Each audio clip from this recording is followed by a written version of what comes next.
दोस्तों हमारे कुछ व्यूवर्स ने हमारे पुराने वीडियोस पर कमेंट करके पूछा है कि हमें लीगल डिमांड नोटिस आया है, अब हम क्या करें, क्या हमारे ऊपर अब केस हो जाएगा।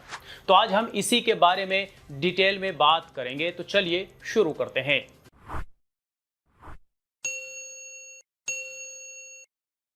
तो दोस्तों देखिए, ये एक हमारे पास लीगल डिमांड नोटिस है। ये हमारे एक दोस्त के पास आया था और ये आया था लगभग 1 साल पहले या 10-11 महीने पहले, और इस पर मैंने एक वीडियो भी बनाया था।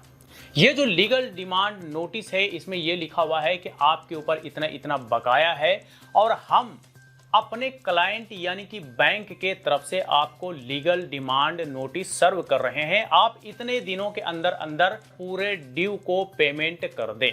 तो इस तरह का legal demand notice credit card के ड्यू या फिर पर्सनल लोन के ड्यू के केस में लोगों के पास आता है। तो देखिए, इस तरह का आपके पास अगर कोई लीगल डिमांड नोटिस आया है, चाहे वो क्रेडिट कार्ड का हो या फिर पर्सनल लोन का हो, इसको लेकर के बिल्कुल डरने की जरूरत नहीं है। ये क्या होता है कि हर एक बैंक का लीगल टीम होता है या फिर एक लॉयर हायर करके रखती है और उस लॉयर के थ्रू अपने सारे कस्टमर्स के पास जिसके पास ड्यू होता है क्रेडिट कार्ड का या फिर पर्सनल लोन का, उन सभी के पास इस तरह के डिमांड लेटर भेजे जाते हैं। ये लीगल डिमांड लेटर भी कहलाता है।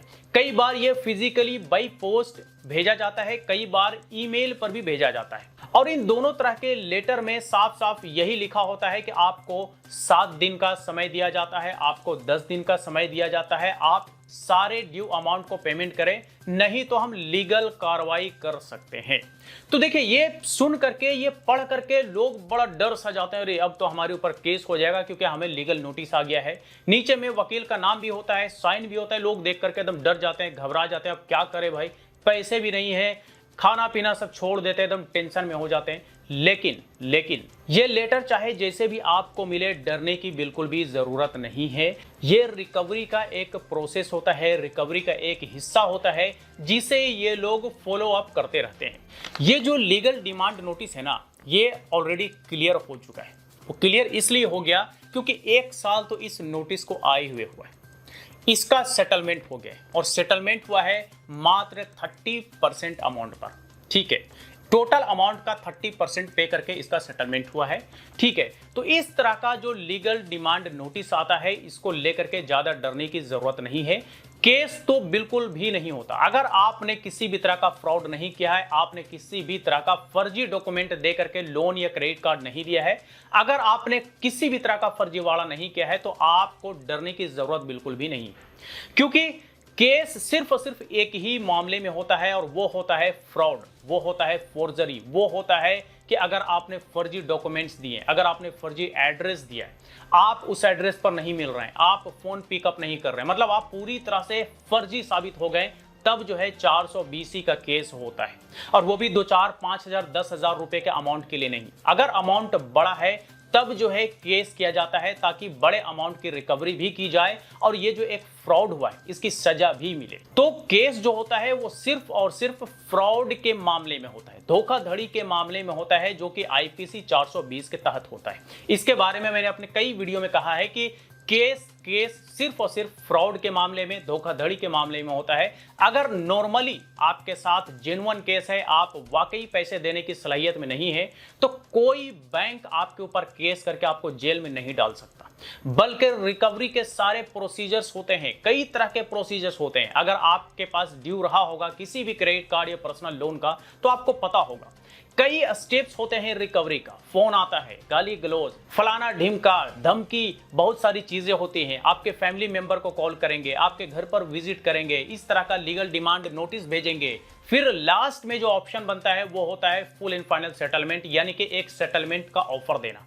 ठीक है, तो ये सारा रिकवरी का प्रक्रिया है और ये जो डिमांड नोटिस है ना, ये भी एक रिकवरी का हिस्सा है, रिकवरी का प्रक्रिया है। तो आप इसे सीधा सीधी फोल्ड कीजिए और इसे डस्टबिन में डालिए। ज़्यादा चिंता करने की ज़रूरत नहीं है कि भाई ये लेटर आ गया तो अब हमारे ऊपर केस हो जाएगा, अब हम जेल चले जाएंगे क्योंकि हमारे पास पैसे नहीं हैं, हम पैसे नहीं दे पा रहे। कुछ नहीं होता है। कुछ नहीं होता है। अगर आपके पास पैसे हैं, अगर आप देने की सलाहियत में हैं तो पेमेंट कर दें, और अगर आपका जेन्युइन रीजन है, आप वाकई पैसे देने की सलाहियत में नहीं है, नहीं दे सकते, तो इस दुनिया का कोई इंसान आपका कुछ नहीं उखाड़ सकता। यहां तक कि बैंक भी खुद उठ करके आ जाए तो भी कुछ नहीं कर सकता, क्योंकि बैंक भी जानती है कि कई ऐसे लोग होते हैं जिनके साथ जेन्युइन प्रॉब्लम होता है, और जेन्युइन प्रॉब्लम पर कोई कुछ नहीं बोलता, कोई एक वर्ड किसी को नहीं बोलेगा। हाँ, रिकवरी टीम की बदतमीजी होती जरूर है, अलग अलग तरह के हथकंडे अपनाते जरूर है, लेकिन जेन्युइन रीजन है तो लास्ट टू लास्ट आपको सेटलमेंट का ऑफर दिया जाता है, और अगर आप सेटलमेंट कर पाते हैं तो ठीक है, और नहीं तो फिर आपका जो अमाउंट होता है वो सारा रफा दफा कर दिया जाता है। लेकिन हाँ, ये रफा दफा होता है बड़ा लंबे समय के बाद। लंबे समय का मतलब साल, 2 साल, 3 साल ये मामला खींचता है रिकवरी का, और खींचने के बाद लास्ट में जब लगता है कि बिल्कुल ही पैसा नहीं निकल सकता यहां से, तो फिर सारी चीजें खत्म हो जाता है। ठीक है,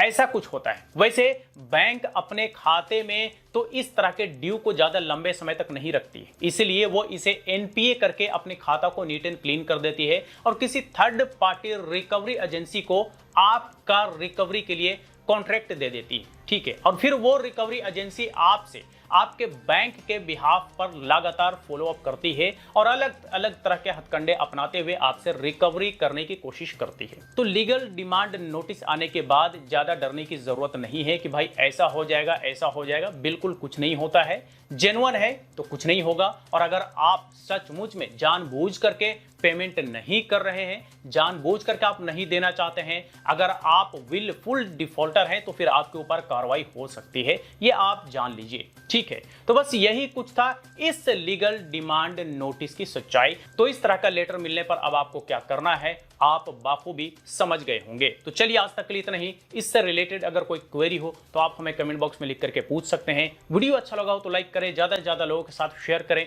और इसी तरह के वीडियोस के लिए हमारे YouTube चैनल को भी सब्सक्राइब करें।